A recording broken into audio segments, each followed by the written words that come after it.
Hello again. As I was saying, in 1664 the play was banned from the public stage by Louis XIV, who nevertheless had it read aloud to various audiences in his own court, including high dignitaries of the church. Louis XIV had no real problem with the play, but of course he had his but the clergymen in his court and their influence to worry about. So pretty much for political purposes, he had to publicly decry the play and ban it.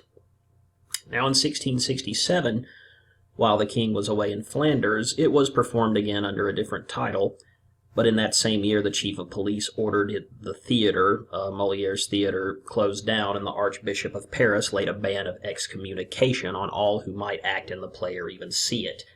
Excommunication, if you do not know, is pretty much a ban from heaven. But finally, in 1669, Louis XIV granted permission for its public performance. In terms of genre and style, Tartuffe falls under three categories: farce, satire, and comedy of manners. Let's begin with the characteristics of farce. Extravagant, ridiculous, and improbable situations. Everything in a farce is a big reach. This should be very obvious in Tartuffe. Lots of innuendo, especially sexual innuendo, and other kinds of verbal humor, quick, witty repartee, and other humorous forms of wordplay. The plot is fast-paced, and it even speeds up. It not only has velocity, it accelerates. And the comedy can be physical and slapstick at times. Now, this term is especially appropriate and important for Tartuffe as a farce, the deus ex machina. Now, what is the deus ex machina, you may ask? You've probably heard that before. What exactly is it? It literally means, it is Latin for God in the machine. And what that refers to is whenever at the end of a farce or at the conclusion of any other kind of story, things have turned for the worse and all hope seems lost, some outside force improbably intervenes at the last second and saves the day. That outside force and its intervention is known as the deus ex machina. So why is it called the God in the machine? Well, it has its origins in the earliest forms of drama, and usually in plays, the deus ex machina, the last-minute salvation, would come from some supernatural being like a god. And obviously, to communicate that on the stage, an actor would be lowered down via a pulley system, and the pulley system was, of course, the machine, hence God in the machine. Now, satire. In satire, human or individual vices or shortcomings are brought under close scrutiny through ridicule and derision. Now, comedy, making fun of something, tends to stick, it tends to sting a little more, because when you just directly rebuke someone for something, you're at least taking them seriously. You're giving them the benefit of seriousness. But when you ridicule someone, you are not taking them seriously. There's an element of dismissal in that direct rebuking simply doesn't have, and therefore it tends to incur more anger. It works via the burlesque or grotesque exaggeration and or irony. Irony is seemingly unexpected or unintended connection to the truth which goes considerably beyond the meant intentions of an action or words. In other words, when a character does or says something, the significance of which you as an audience member or a reader get, you go, aha, I see what's going on there, but the character, him or herself, does not get it. Irony, in a broader sense, is pretty much when the opposite of what was intended to happen happens. Contrary to popular belief, it is not a synonym for coincidence. Oh, it's so ironic that we should be here at the same time. That's not what irony is. Probably a really good example of irony is from the comedian Paul Provenza in, I believe I'd seen this a long time ago.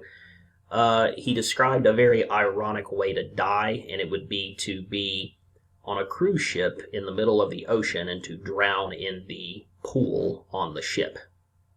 Ha ha, right? A bit dark, but I think that makes the point.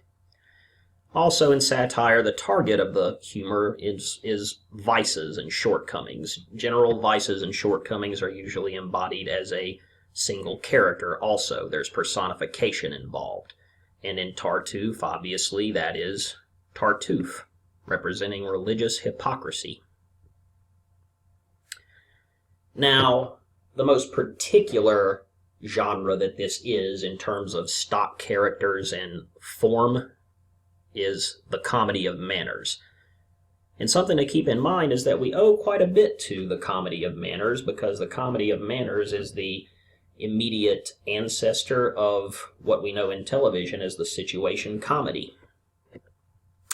Stylistically, it employs the means of both farce and satire, and it satirizes the manners and affectations of a social class, usually the upper class, mocking society in the process. Stock characters, that is, characters you can count on seeing in the comedy of manners. The hypocrite. See if from your readings you can match characters with these stock characters. The hypocrite. The clever maid. There's a lot of those in sitcoms. The clever help, that is, ranging all the way from Florence from the Jeffersons to Geoffrey from the Fresh Prince of Bel-Air, for instance. The foolish and tyrannical father. The cuckold. What's a cuckold? A cuckold is a man whose wife is cheating on him. The naive girl or the ingenue. The scoundrel. And the wise wife. I think you'll see in Tartuffe it should be amended to be the wise second wife. Now, social conventions that are typically targeted by the comedy of manners, certainly applicable to Tartuffe. The father has absolute power. He rules his house patriarchally by divine right over things like the daughter's marital choice and the son's economic standing. The importance of the wife's chastity, that is, fear of being cuckolded, says something about your manhood. Loyalty to the king, protectiveness of honor, watchfulness of money and position, importance on family peace and unity, and self-improvement through philosophy, education, and art. Particular to Molière, his usual devices in his comedy of manners: the foolish, stubborn father obstructing young love, the sarcastic servant pointing out the shortcomings of his or her superiors, a happy ending with a marriage achieved by ludicrous means, the deus ex machina, hint hint, and the discrepancy between man and mask, that is, repressions, how people really are and how they really want to be, as opposed to keeping a good public face.